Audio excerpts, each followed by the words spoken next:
Why should you study communication? That's the question we're tackling today in the Juggernaut Republic.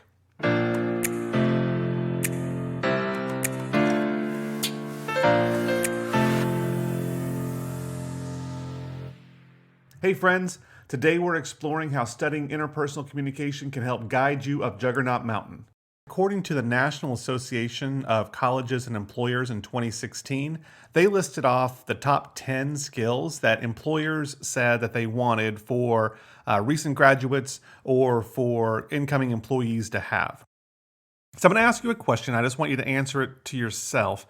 Where on that list of 10 skills do you think having the ability to do the job lies? So if you're a welder, being able to weld. If you're an accountant, being able to account. Like being able to just do the job. Where do you think in the top 10 skills employers said being able to do the job is? I've asked this question to lots of people, and usually the answer is, well, first, clearly the most important part of doing a job is being able to do the job.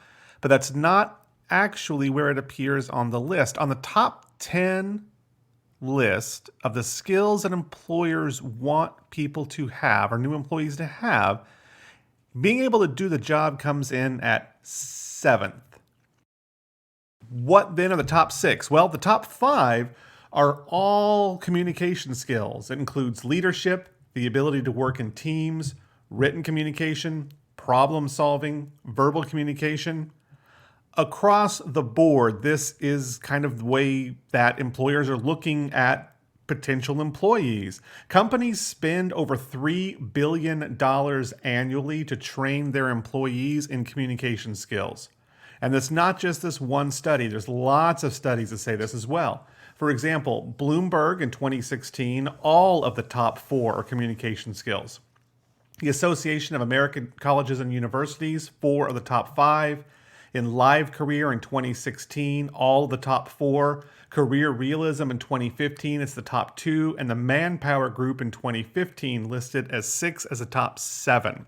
And that last study in particular is one that I want to draw your attention to because that was an international study. So it wasn't just American employers that were saying this. This was employers from all over the world, which means that regardless of where it is you want to work, regardless of the field that you want to go into, regardless of where in the world you want to work, all employers want communication skills and good communication skills.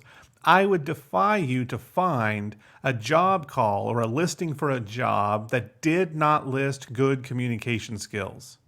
Everybody says that one of the top priorities they have is good communication skills. Looking on the flip side of this equation, not only do they want communication skills as one of the top skills that they want for their employees to have, but the number one reason that was listed by employers for why someone either failed to get a promotion or why someone was let go, they were fired, is a lack of interpersonal communication skills. So why should you study communication? Because it's good for your career.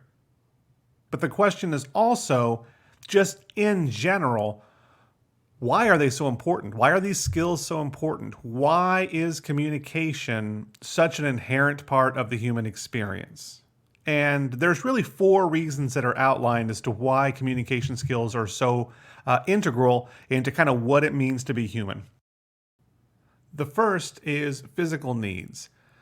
We literally are healthier when we have good relationships and we have good communication skills. The research suggests that if you have good communication skills and good relationships, there are lower instances of things like heart disease. There are even things like lower impacts from diseases such as diabetes. And it kind of makes sense when you think about it, because usually if you have good communication skills, if you have good relationships, it means that you probably have less stress in your life, and stress can be an exacerbator for lots of different diseases and lots of different kind of physical ailments. And so it makes sense to think about good communication as being vital to physical needs and good physical health. The second is your identity needs. Ask yourself for a minute, if I said don't use your name, but I would like for you to just describe yourself to me. Who are you?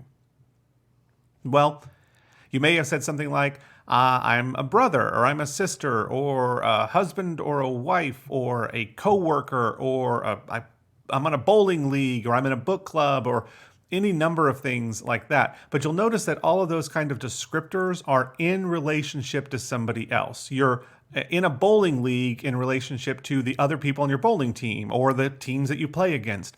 But we often identify ourselves in relationship to someone else. You are a sister in relationship to your siblings. You are an uncle in relationship to your nieces and nephews, and so on.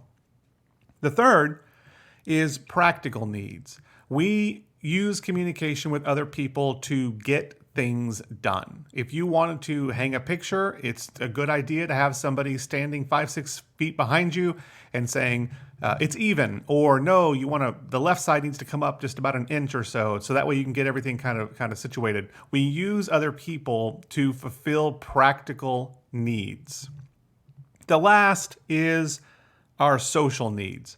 Humans are naturally wired to be pack animals. We don't do well on our own. We don't run in, solo. We don't run solitary. We are wired to be pack animals. Human beings are the most dominant species on the planet. And one of the reasons that we're the most dominant species on the planet is because of communication, because of kind of the social aspect of what it means to be human.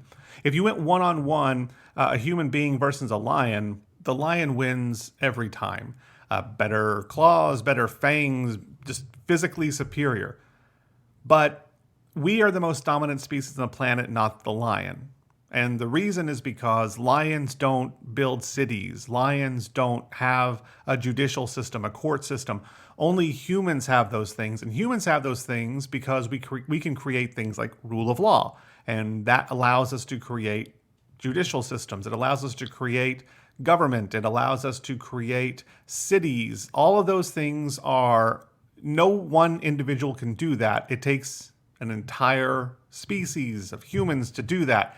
And we accomplish those goals through communication.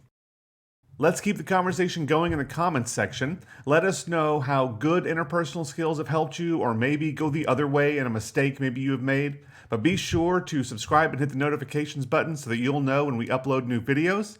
Thank you for allowing me to be your guide through this stage of Juggernaut Mountain. And until next time, ABC, always be climbing.